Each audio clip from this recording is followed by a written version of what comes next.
Class 6 এর ইতিহাস দ্বিতীয় পার্বিক মূল্যায়ন বা সেকেন্ড ইউনিট টেস্ট। তো এই সেকেন্ড ইউনিট টেস্টের 1 নম্বরের গুরুত্বপূর্ণ প্রশ্নের ভিডিও অলরেডি আপলোড করে দিয়েছি। আজ দেখে নেব 2 নম্বরের গুরুত্বপূর্ণ প্রশ্নগুলো কি রয়েছে, বা এই কোশ্চেনগুলোই কিন্তু আমাদের রাজ্যের বিভিন্ন জেলায় একাধিকবার পড়েছে এবং তোমাদের পরীক্ষা হতে পড়ার সম্ভাবনা 100%। তাই তোমরা কোশ্চেনগুলো একবার দেখে নাও। হীনযান মহাযান কাদের বলে? বৈদিক যুগে নারীর মর্যাদা সম্পর্কে লেখো। আলেকজান্ডারের ভারতীয় আক্রমণ সম্পর্কে লেখো। কুষাণ কারা? দিগম্বর শ্বেতাম্বর কারা? অশোক স্তম্ভটির বর্ণনা দাও। বৈদিক সাহিত্য বলতে কি বোঝো? জনপদ বলতে কি বোঝো?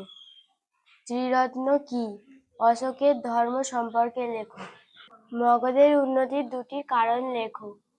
বৈদিক সাহিত্যকে কয় ভাগে ভাগ করা হয় ও কি কি? ষোড়শ মহাজন পদ সম্পর্কে লেখো। চতুরাশ্রম কি? অষ্টাঙ্গিক মার্গ কি? 2টি গণরাজ্যের নাম লেখো। উপনয়ন কি? ধর্মচক্র প্রবর্তন কাকে বলে? অগ্রহার ব্যবস্থা কাকে বলে? সপ্তসিন্ধু বলতে কি বোঝায়? নির্বাণ কি? পঞ্চশীল কি? দ্বাদশ অঙ্গ কি? অভিধর্ম ও পিটকে কি রয়েছে? দ্বিতীয় বৌদ্ধ সংগীতি কবে কোথায় কার সময়ে হয়? হর্ষচরিত্র কি? বৈদিক যুগের শিক্ষা ব্যবস্থা কেমন ছিল?